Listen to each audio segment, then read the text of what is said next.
Welcome to golden simple சமையல். இந்த வீடியோவில் டிஃபன் சாம்பார் எப்படி செய்கிறதுன்னு பார்க்கலாம். இதுக்கு தேவையான இன்க்ரீடியன்ஸ் இப்போ பார்க்கலாம். இப்போ நம்ம காய்கறி எல்லாத்தையும் பொடிசாக கட் பண்ணிக்கலாம்.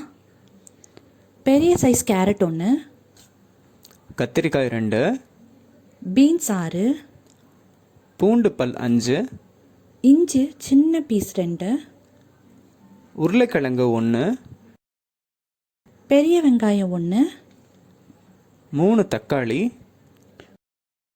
பச்சை மிளகாய் 3, கொத்தமல்லி கொஞ்சம் எடுத்துக்கலாம். 200 கிராம் துவரம்பருப்பை நல்லா வாஷ் பண்ணி 15 மினிட்ஸ் ஊற வச்சுக்கலாம். ஊற வச்ச துவரம்பருப்பு, பூண்டு, இஞ்சி, பீன்ஸு, கத்திரிக்காய், கேரட்ஸு, உருளைக்கிழங்கு, வெங்காயம், பச்சை மிளகா, தக்காளி,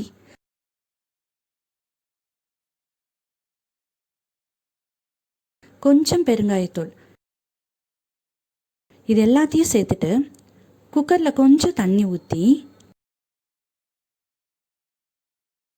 இந்த பாத்திரத்தை குக்கருக்குள்ளே வச்சு லாக் பண்ணிடலாம்.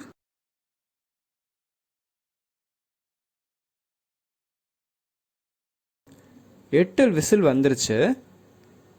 இப்போ ஓப்பன் பண்ணிடலாம். காய்கறிகள் நல்லா வெந்துருச்சு. இப்போ நம்ம வேக வச்ச காய்கறி எல்லாத்தையும் பருப்பு கடையிற மத்து வச்சு நல்லா கடைஞ்சிக்கலாம்.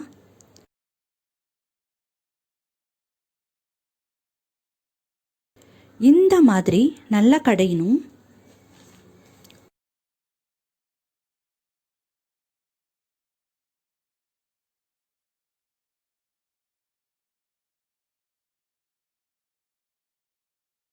அடுப்பில் ஒரு கடாயை வச்சு கொஞ்சம் எண்ணெய் ஊற்றிக்கலாம்.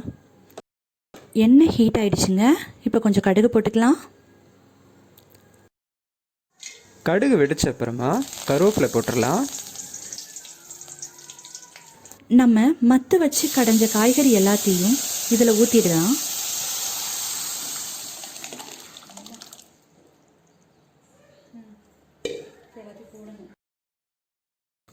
வீட்டு மிளகாத்தூள் 1.5 ஸ்பூன், மஞ்சத்தூள் 1/2 ஸ்பூன் சேர்த்துக்கலாம்.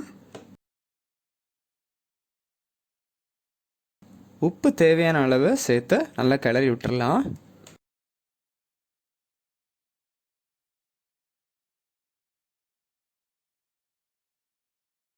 மசாலா ஸ்மெல் போகிற வரைக்கும் குழம்பு நல்லா கொதிக்கட்டும். அவ்வளோதாங்க, டிஃபன் சாம்பார் ரெடி. கொத்தமல்லி தலையை தூவி நம்ம ஃபினிஷிங் கொடுத்துடலாம்.